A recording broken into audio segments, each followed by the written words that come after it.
বিয়ে উপলক্ষে ৮ ভরির বেশি স্বর্ণের মালিক হই আমি। বর্তমানে আমার স্বামী বড় পরিমাণ ঋণ থাকায় এবং আমার আর্থিক অবস্থা খারাপ থাকায় আমি এখন জাকাত দিতে অসমর্থ। আমি যদি ৩ থেকে ৫ বছর পর স্বাবলম্বী হওয়ার পর জাকাত দেই, তাহলে এক্ষেত্রে বিলম্বে জাকাত প্রদানের ইসলামের বিধান কি? জাকাত ওয়াজিব আলাল ফওর। ইসলামী ফিক অনুযায়ী যখন জাকাত আবশ্যক হয় তখনই দিতে হয়।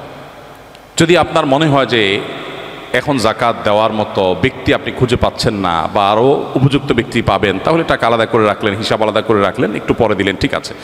বাট শুধুমাত্র আমার এখন দেওয়ার মতো টাকা নেই, এই অজুহাতে আপনি জাকাত ২-৪ বছর পিছাতে পারবেন না। আপনার ৮ ভরি স্বর্ণ থেকে খুব সামান্য পরিমাণ বিক্রি করলে কয়েক বছরে জাকাতের টাকা হয়ে যাবে। আমরা বেশিরভাগ মানুষ চাই আমারটা আমার কাছে থাকুক, আমি এক্সট্রা ফাওটা দিয়ে কোনো রকম জাকাত দেওয়ার চেষ্টা করব। অনেক লোক বলে, হুজুর ঋণ পরিশোধের আমল শিখায় দেন। আমি বলি, ঋণ পরিশোধের আমল হলো স্থাবর অস্থাবর সম্পত্তি বিক্রি করে ঋণ দিবেন, এটা হলো ঋণ পরিশোধের আমল। বলে, না হুজুর সেটা না তো, আমি দোয়া চাইছি, দোয়া, একটা দোয়া শিখাই দেন। তাই আমি বলছি, আমি বুঝছি আপনি চাচ্ছেন আমি এমন কোনো দোয়া শিখাই দিই যেই দোয়া পড়লে আসমান থেকে ধূপ করে একটা বস্তায় টাকা পড়ে যাবে, আপনি ঋণ দিয়ে দিবেন, আপনার স্থাবর অস্থাবর সম্পত্তিতে হাত দেওয়া লাগবে না। আপনি সেই দোয়া চাচ্ছেন।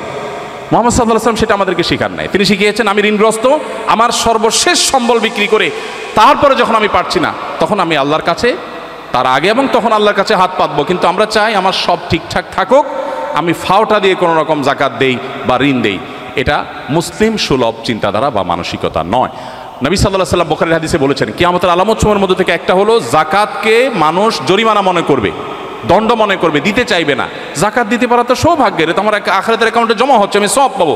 তাহলে সেক্ষেত্রে আমার কেন সামান্য অংশ বিক্রি করে দিতে কার্পণ্য হচ্ছে বা দ্বিধা হচ্ছে? এটা করা উচিত নয়। অবশ্য মেয়েদ, এখানে প্রশ্ন বোঝা যাচ্ছে না, আপনার স্বামীর ঋণ আছে তাতে আপনার কি? আপনার স্বামীর ঋণ আছে তাতে আপনার কি? মুশকিল হলো স্বর্ণের মালিক আসলে কি, এটা ক্লিয়ার না। এটা কি নারী নিজে না তার স্বামী?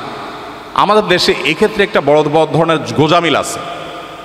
স্বর্ণ দিয়ে দেওয়া হয় মেয়েকে, যে তোমাকে দিলাম, মোহর হিসাবে দিলাম, ইত্যাদি ইত্যাদি। এরপরে যখন আবার তার ইটালির ভিসা চলে আসে তখন বলে স্বর্ণগুলো দাও, বিক্রি করে ইটালি যাব। কত স্বর্ণ হয়ে যাবে?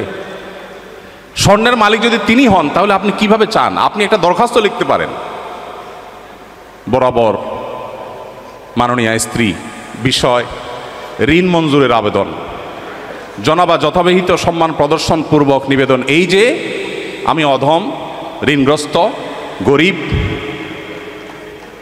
আপনি আমাকে আপনার স্বর্ণ বিক্রি করে লোন হিসাবে দিলে আমি সেটা যথাসময়ে অমুক সময়ে পরিশোধ করিব, বাধ্য থাকিব, ইত্যাদি ইত্যাদি। আপনি দরখাস্ত করতে পারেন, কিন্তু আপনি তো অর্ডার করছেন। তো আসলে স্বর্ণ কি আপনি তাকে দিয়ে দিয়েছেন? যদি দিয়ে থাকেন জাকাত তাকেই দিতে হবে, কিন্তু আপনি দিচ্ছেন আবার মন মতো আপনি নিচ্ছেন। আর দেওয়ার পরে তিনি যদি এটা তার মন মতো মানুষকে দিয়ে দেয় তাহলে আপনি তাকে প্রশ্নের মুখোমুখি করছেন। তার মানে বিষয়টা ক্লিয়ার না, এটা ক্লিয়ার করা উচিত।